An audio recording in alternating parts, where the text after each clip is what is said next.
Hello, everyone. I have a small but important announcement for all of you. As you know, till now, this channel was known as The Last Clue. But from today, we are moving forward with a brand new identity. The new name of our channel is Mr. Oaksmith. Why this change? Because I wanted a name that feels more personal, unique, and memorable. Something that truly represents the kind of deep, mysterious, and powerful stories we share here. Don't worry, the content, the storytelling, and the quality you love will remain the same. Only the name and channel logo is changing, not the experience. So from now on, welcome to the world of Mr. Oaksmith. Let's continue this journey together. Hello, good evening. Once again, I welcome you all to this episode of Mr. Oaksmith. I hope you and your loved ones are doing well. Tonight's story is one that begins with the ocean. Imagine a coastline where strange things keep happening.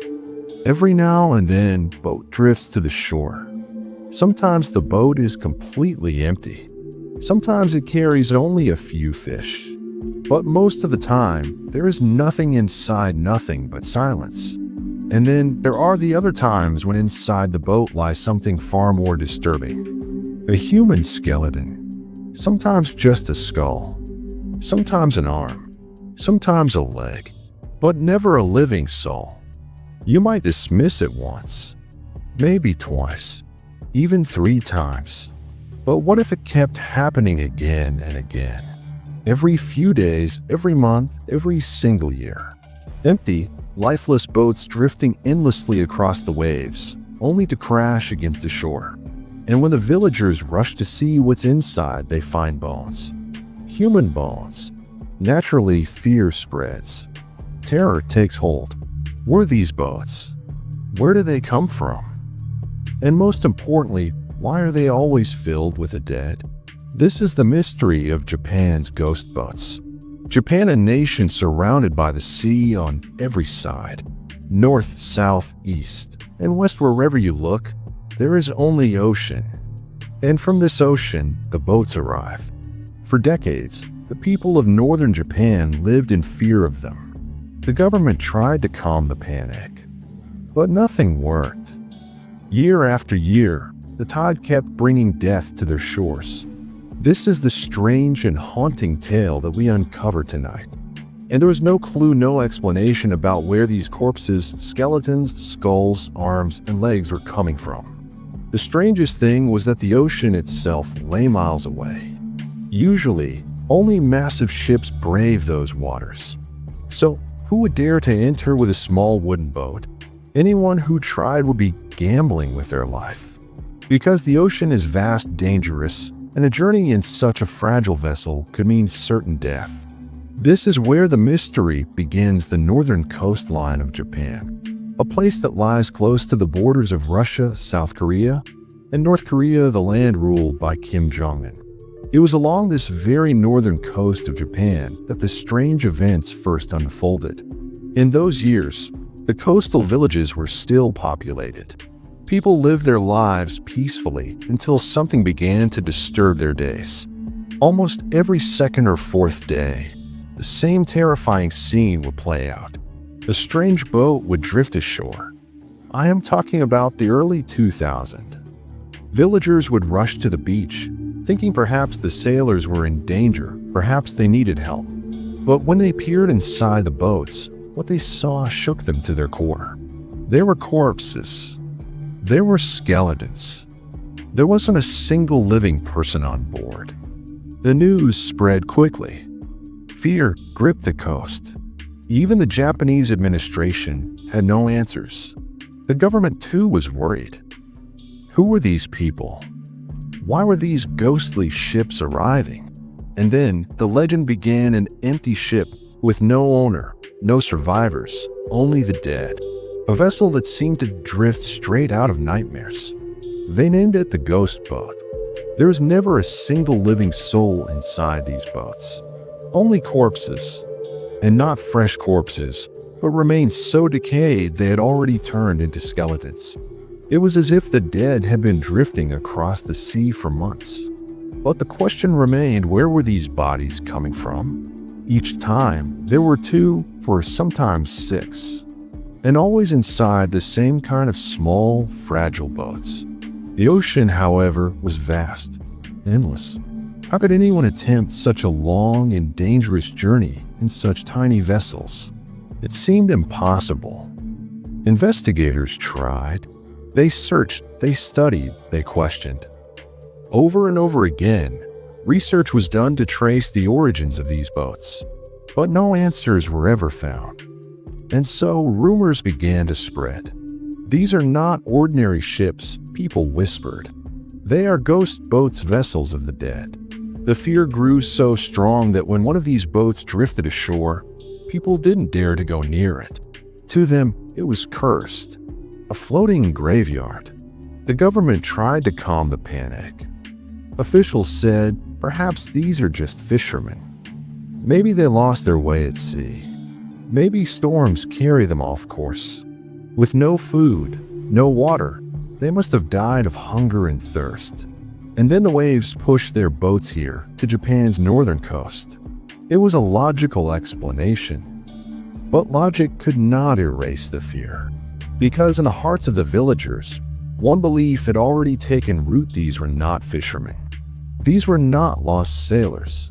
These were ghost ships, haunted vessels, carrying the dead. And soon, another chilling reason would make the people believe it even more. Japan is a country surrounded by the sea north, east, west, and south. But then the question arose, if the ocean surrounds the entire nation, why were these boats of death washing up only on the northern coast? The mystery deepened. Rumors spread like wildfire. And soon, the people were convinced these were not ordinary boats. They were ghost ships. But the nightmare was only beginning. The numbers kept rising year after year. In 2011 alone, 57 ghost boats appeared, carrying countless corpses. In 2012, 47 more arrived. In 2013, the number jumped to 80. And in 2014, 65 more drifted ashore. One after another, these boats kept coming. By now, over 1,000 ghost vessels had reached Japan's northern coast. And with each arrival, the fear of the people only grew deeper. At last, the Japanese government realized this was no longer just superstition, it was a crisis. And so, for the first time, a serious investigation began. Who were these dead men? Where did these boats come from? And why did they all end up here in Japan? The answers would shock the world. When investigators examined the boats closely, they noticed something unusual. On some vessels, faint traces of red paint could still be seen. And in others, there were markings, strange words scrawled across the wood. Experts were called in to decipher the language. And what they revealed changed everything. The words belonged to the Korean People's Army. It wasn't South Korea. It was North Korea. The ghost ships of Japan were coming from the secretive and mysterious land of Kim Jong-un. The clues were undeniable. The red paint, the strange markings, the words Korean People's Army. Everything pointed in one direction: North Korea. Investigators were convinced. The ghost boats drifting onto Japan's northern shores all came from the secretive nation ruled by Kim Jong-un. But the public wasn't ready to believe it. And they had a reason. The distance from North Korea to Japan's northern coast was nearly 1,000 kilometers. And yet, the boats that arrived were all small, fragile fishing vessels. Could such tiny boats really survive a 1,000-kilometer journey across the rough seas? To the people, it sounded impossible, suicidal. And so they dismissed the government's explanation. Many whispered that the authorities were hiding something, that the North Korea theory was nothing but propaganda. Meanwhile, the Japanese government was under pressure. Each time a ghost boat washed ashore, fear spread like wildfire. Residents grew too terrified to even approach the beaches. Security had to be tightened. Coastal patrols were increased, and money was poured into protecting the northern coastline. But still the boats kept coming. The corpses were removed.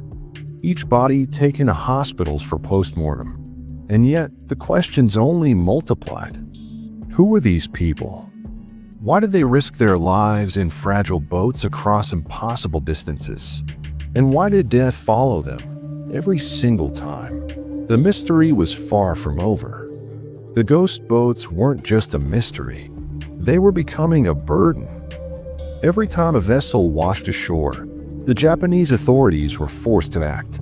The bodies had to be collected, autopsies conducted, corpses stored, preserved, or given last rites, and each operation cost thousands of dollars.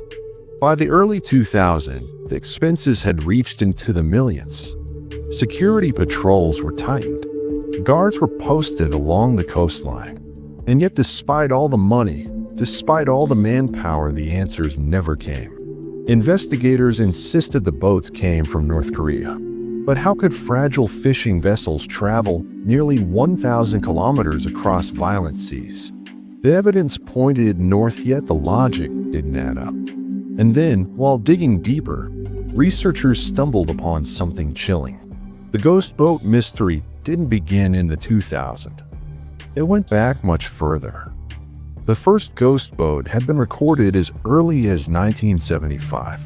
And from 1977 to 1983, over just 6 years, 17 Japanese citizens vanished from villages along this very same northern coast. Men and women disappeared without a trace. At first, locals believed they had drowned at sea. Maybe they had taken boats of their own and never returned.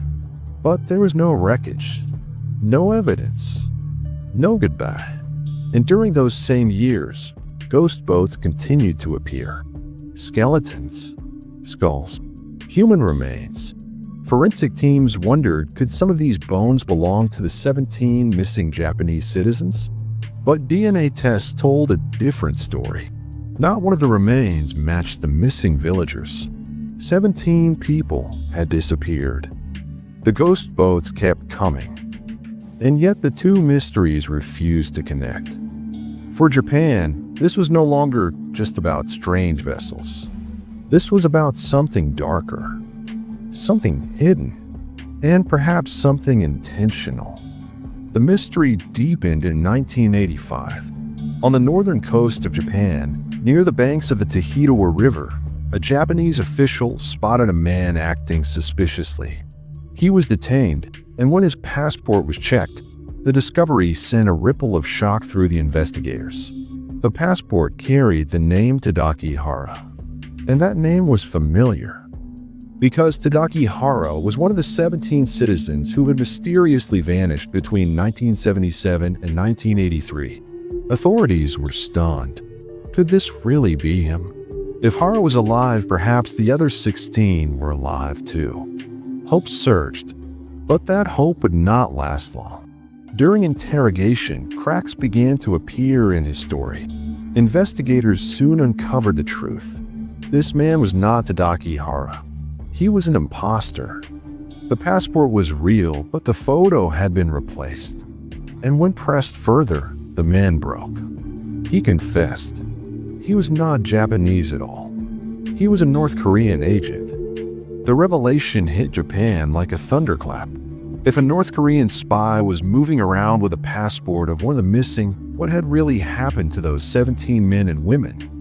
The agent provided the answer, and it was darker than anyone had imagined. Yes, he said, North Korea had abducted them, one by one. 17 Japanese citizens taken across the sea, never to return. And the reason? It wasn't for ransom. It wasn't political bargaining. It was language. The kidnapped men and women were being used to teach Japanese language and culture to North Korean spies. Every gesture, every phrase, every nuance of pronunciation, North Korea wanted its agents to blend in so perfectly that no one could tell the difference. The order, it turned out, had come directly from the top. At that time, Kim Jong-un, the father of the current leader Kim Jong-un, was in power. What had begun as the mystery of drifting ghost boats now stood exposed as an international scandal. 17 innocent lives stolen not by the sea, but by a foreign state. and Japan would not remain silent. The issue was raised again and again on the world stage, until finally, in 2002, Kim Jong-il himself admitted it. Yes, North Korea had kidnapped Japanese citizens to train its spies. The ghost boats were no longer just a tale of death and drifting wrecks.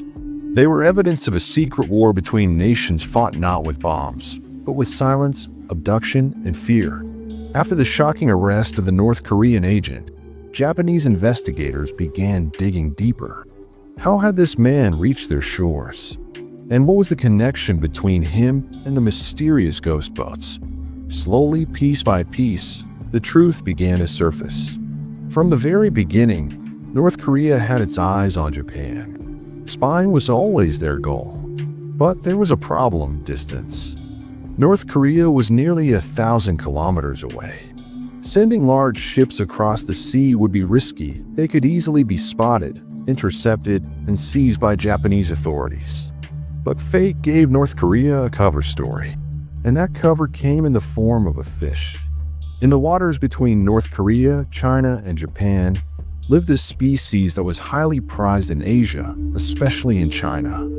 A fish so famous that its demand created a booming trade. It was called a flying squid. For centuries, these squid were found in abundance in the Pacific Ocean. But by the late 20th century, China's appetite for them had grown so immense that overfishing reduced their population by almost 70%. And with demand still sky high, fleets of Chinese fishing vessels began pushing further and further out to sea. Massive trawlers crossed into contested waters, sometimes brushing the borders of North Korea. Now, North Korea had two choices: resist or profit. They chose profit. They allowed China to send its big fishing ships close to their waters, often in exchange for money. But this decision left ordinary North Korean fishermen helpless. Armed only with small wooden boats, they couldn't compete with China's massive industrial fleets. Their daily catch dwindled. Their families starved. So, out of desperation, these fishermen took greater risks. They began venturing far beyond the safety of their coastline, pushing their fragile boats into the open ocean in search of squid. It was a suicidal gamble. The seas between North Korea and Japan are violent and unpredictable. Strong currents, brutal storms, and towering waves often swallowed boats whole. And those who survived the storms frequently lost their way. Adrift for days without food or direction, their boats were carried by the winds and currents all the way to the northern shores of Japan. This was the tragic origin of the ghost boats. What washed up on Japan's coast were not just fishing vessels, but the final resting places of desperate men, victims of poverty, politics, and the sea. At first, nothing unusual happened. The fishermen would leave in their small boats, and most of them returned safely. But as China's massive fishing fleets pushed deeper into the waters, North Korean fishermen had no choice but to risk their lives just to earn a living. And slowly, the danger began to show its teeth. If 50 boats went out one morning, maybe 48 would return. The next time, 47. Sometimes 2 boats vanished. Sometimes 3. No one knew where they disappeared, only that they never came back. For those who were lost, the story was terrifying. A fisherman always leaves the shore with a plan. How many days he'll be at sea, how much water to carry, how much food to pack. Because in the ocean, there is no sweet water to drink, only salt water, deadly if consumed. So they carried carefully measured rations, enough to last a week, maybe more. But when a small boat lost its way in the vast Pacific, days turned into weeks, and weeks into months. The food ran out, the water ran out, and survival became impossible. Men slowly starved. Their bodies weakened. Their skin clung to their bones until they looked like living skeletons. Some were eaten by sharks, disappearing into the sea forever. Others remained half intact, lifeless bodies drifting inside their boats. And these boats, carried by the powerful currents, eventually began washing ashore on the northern coasts of Japan. Year after year, the same scene repeated. Dozens of small wooden boats arriving silently, sometimes 50, sometimes 70 in a single year, each one carrying death. Inside them lay nothing but skeletal remains. The Japanese people gave them a chilling name, ghost boats. But the question remained, where were they coming from? Early investigations pointed toward North Korea. The red paint on the boats, the words People's Republic Army, and other evidence all suggested their origin. And later, two major organizations confirmed it. In 2017, the United Nations Security Council conducted a detailed inquiry into North Korea's fishing practices. Japan too raised alarms, reporting how dozens of skeleton-filled boats had reached their shores. The mystery was over. The ghost boats were real, and they belonged to North Korea. To uncover the truth, an investigative team was formed. They examined every piece of evidence and released a detailed report. But they weren't the only ones. An independent team of international journalists, working through their own agency, also launched an inquiry, and their findings painted a chilling picture. According to their investigation, China's massive fishing fleets had pushed into the waters near North Korea, hunting the prized flying squid. But in this process, they had forced poor, small-scale North Korean fishermen out to sea. These men, in their fragile wooden boats, had no chance of survival against the vast Pacific. Lost, starving, and powerless, they vanished one by one. Eventually, the currents carried their lifeless bodies, skeletons, inside empty boats to the northern shores of Japan. The journalists even provided evidence. They revealed that because of overfishing, China was making nearly $1.5 billion every year from these waters, while North Korea's fishermen paid with their lives. When these reports surfaced, the issue could no longer be hidden. The United Nations was informed. Japan presented evidence, carefully preserving the boats, the remains, and every record of what had been found. And then North Korea had no choice but to respond. At first, they remained silent. But as the proof grew undeniable, the boats, the skeletons, the photographs, North Korea finally admitted the truth. Yes, these boats were theirs. Yes, those were their citizens. And yes, the so-called ghost boats were nothing more than poor fishermen, desperate to make a living. Their only crime was trying to feed their families. Their only weapon was a wooden boat. And yet, when China's giant ships stripped the seas bare, these men were forced farther and farther out into dangerous waters. For North Korea's fishermen, survival was impossible. And in the end, the real killers were not storms or waves, or even fate, but the hunger of China's industrial greed. If we take the average about 50 to 60 boats every year and trace it back to 1975, this haunting pattern continued until 2014. That's nearly 49 years. Now think about it. 50 boats a year for almost 5 decades. That means thousands of ghost boats must have drifted across the waters to Japan's northern coast. And inside them, on average 2 to 4 bodies each. The math is simple, but the reality is horrifying. Tens of thousands of lives lost silently at sea. When all of this finally came to light, even North Korea could no longer deny it. And for the first time, after 49 long years, the people of Japan's northern coastline, the very people who had lived with the fear of these mysterious ghost boats, found their answer. What they had feared as supernatural phantoms were never ghosts at all. They were simply human beings, poor fishermen, men just like them, driven by hunger, forced into dangerous waters, and lost forever to the sea. The truth replaced the fear, and the legend of the ghost boats was finally understood for what it truly was: a tragedy of poverty, desperation, and silence. So, this was the story of the ghost boats. Next day, I'll return again with a new story because, as always, our promise is to continue this journey, uncovering the mysteries of the past and the truths that hide within them. That's all for today's story. Until next time, stay curious, stay safe, and never ignore Mr. Oaksmith. Then hit that subscribe button now, because the next tale might just be the one that haunts you forever. Subscribe because the truth won't wait. I'll see you next time with another chilling, unforgettable story. Until then, take care of yourself and your loved ones. Thank you for watching.